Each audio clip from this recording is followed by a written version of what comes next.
When designing your ship, I would recommend having something on the lines of this. Make sure you land. A good idea for your lander to land on the moon would be designed like this. But required, you can use any design you feel is necessary. That's just what I recommend. First, you want to achieve orbit. I already have a video on that, so I'd check that out first. Once you have achieved orbit, press M to bring up your orbital map and zoom out and select Mun as target. I've already set it as target earlier, so it's already done for me. Then you want to set a maneuver node anywhere and hold this prograde vector. And wait till it reaches all the way over to the Mun's orbit.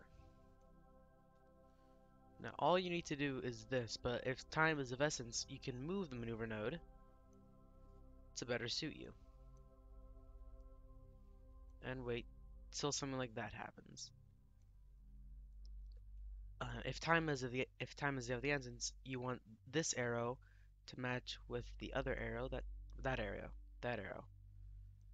Once they intercept, you will get an intercept orbit, which will look like this. It'll be a purple path. That's when you will be inside the Mun's orbit doing a flyby. That's what we'll do now. Once you have executed maneuver, you may notice that you're not actually in the orbit path of the Mun as of yet.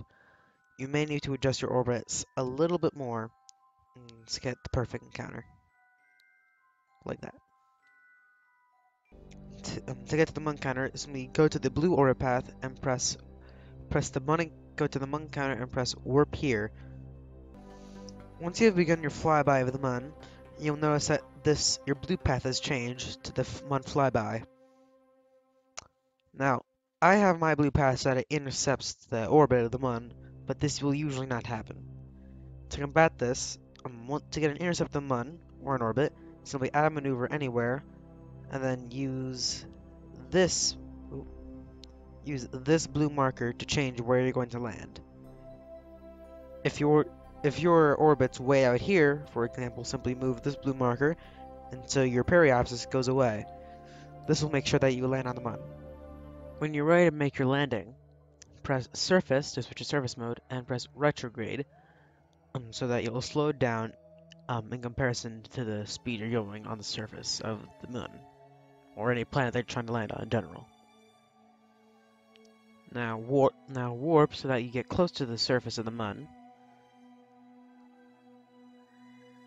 And then once you feel as if you're close enough that you're about to now you should slow down, press Z or hold shift to start slowing down. If your RCS doors start freaking out like this, simply press R to save monopropellant. Once you go below 10,000, I would recommend start slowing down very fast. Say under 100 at this point. The closer you come into the ground, the more, depending on what graphic settings you have, the more the ground will start to sparkle. This is a good sign that you're getting fairly close. If you're on the light side of the moon, which I am on the kind of evening side or twilight, then you might be able to see your shadow. Use this as a reference to how you are in the air, because this is not very accurate sometimes. That is how far you are from sea level, and this is not sea level. So I would not trust this counter that much. When landing, try to keep under 10 meters per second. The more fragile your landing gear is, the slower you want to go. And perfect. Now, if you start sliding like this, I would not pay too much mind. But if you start bouncing up like that, press R and use stability assist. Now, you will most likely be sliding down on a slope for a bit, so I would speed it up if possible.